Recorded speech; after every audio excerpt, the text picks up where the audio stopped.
Alright, so for those of you who didn't see my post earlier, Larry went fishing today for the first time since like January, I think. Yeah, I'm Larry. And he caught 2 blackfin tunas.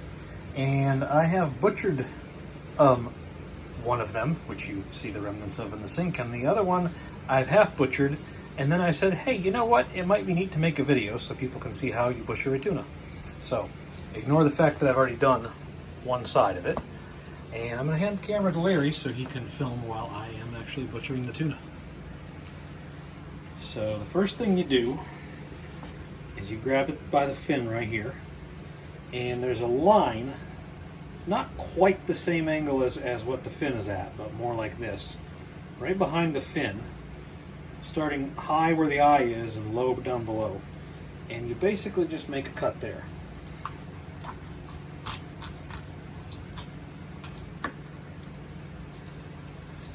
Okay, and then you take your tuna and you turn them around. There's 2 loins.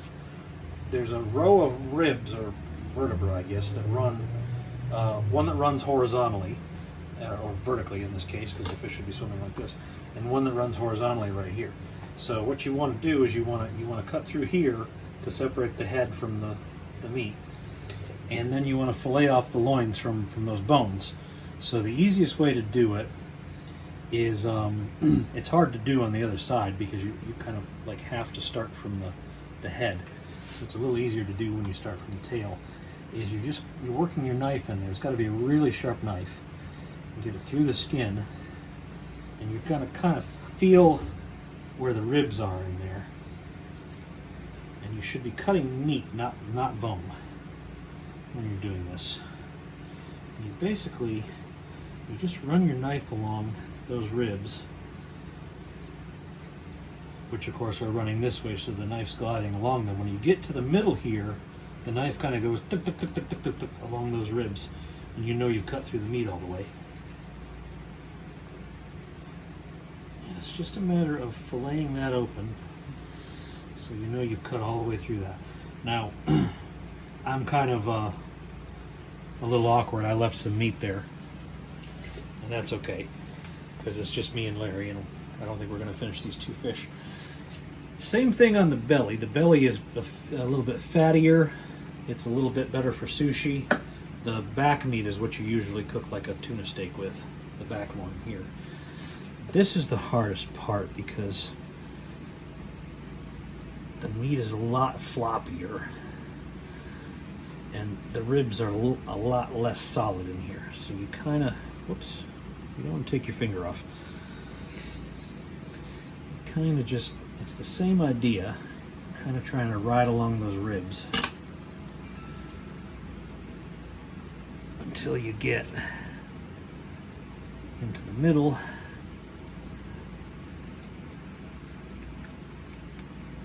And you feel those ribs in there.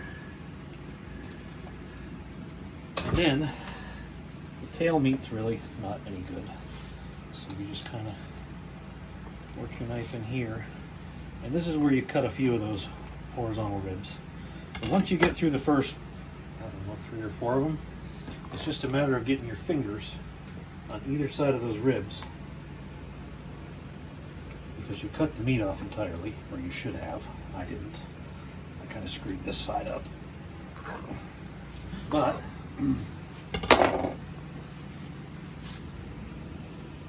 basically you're just pulling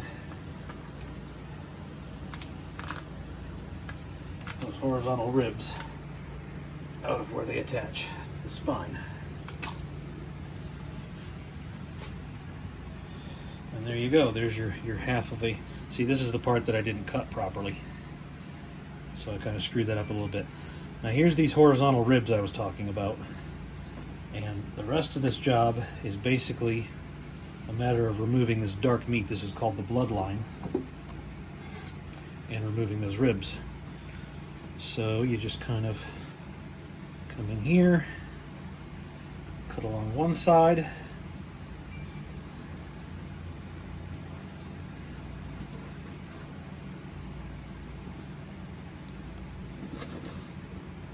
all the way through the skin and everything. So there's the back loin, here's the belly loin. The ribs are right in here.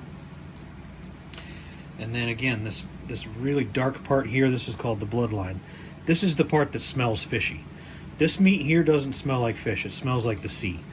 So if you cut this red part off,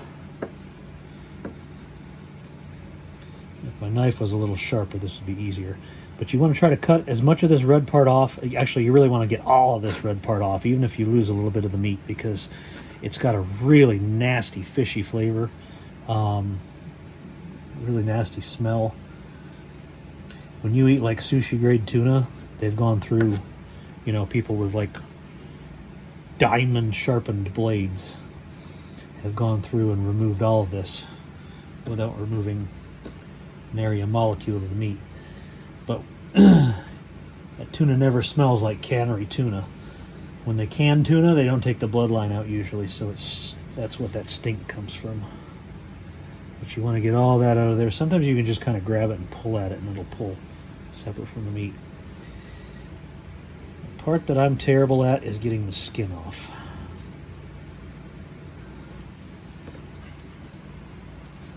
Okay, so let's just pretend I've got all the bloodline off of there. I'll go back and clean this up a little bit better later.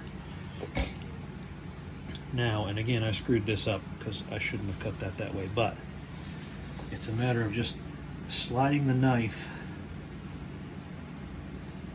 above the skin, and the knife is totally horizontal, totally laying against the cutting board. You see I removed just the skin there. This part here, it usually breaks right about there, and then you can just pull this skin off, because this skin is really thin and really, the knife will not ride along it. And then to get the tail section off, same idea. You just kind of slide the knife. I'm just wiggling the knife a little bit and letting the blade ride right along the skin. See, there's a little bit of blood line there still. I missed a little bit of the skin here, but that's mostly clean. I'll clean it up a little later. This part here,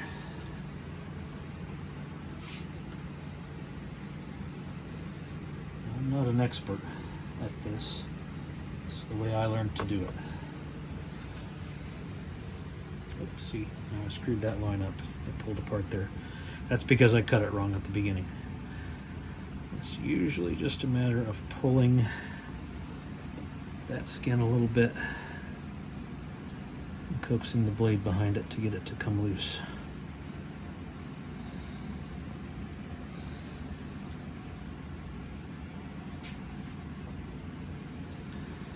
It also doesn't help that this is the last one I'm doing, so this fish, which has been on ice and firmed the meat up, has been sitting here on my board for the last 30 minutes or so, and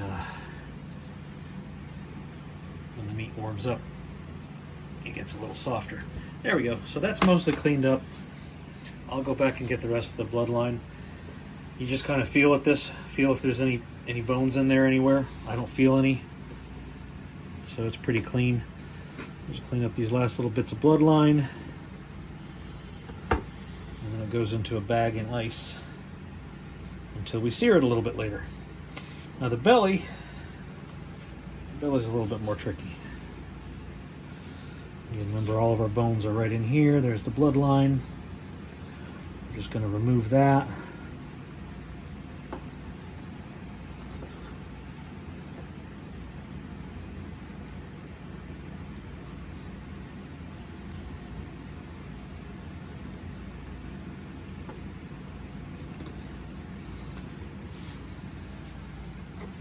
I wish I'd have thought to sharpen my knife before this.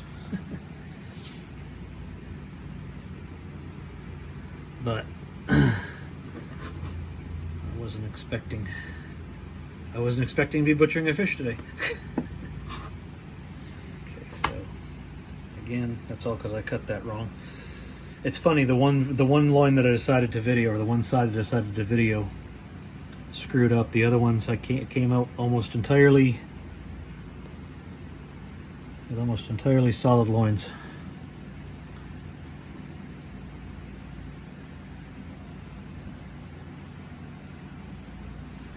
So I'll clean up that bloodline later.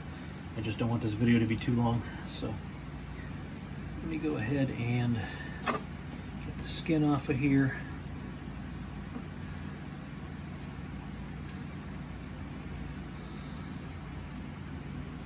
Same idea, you just get a hold of the skin back here. And really it's not really a sawing action, even though it looks like it is. It's more just like wiggling the knife and letting the skin drag underneath of it.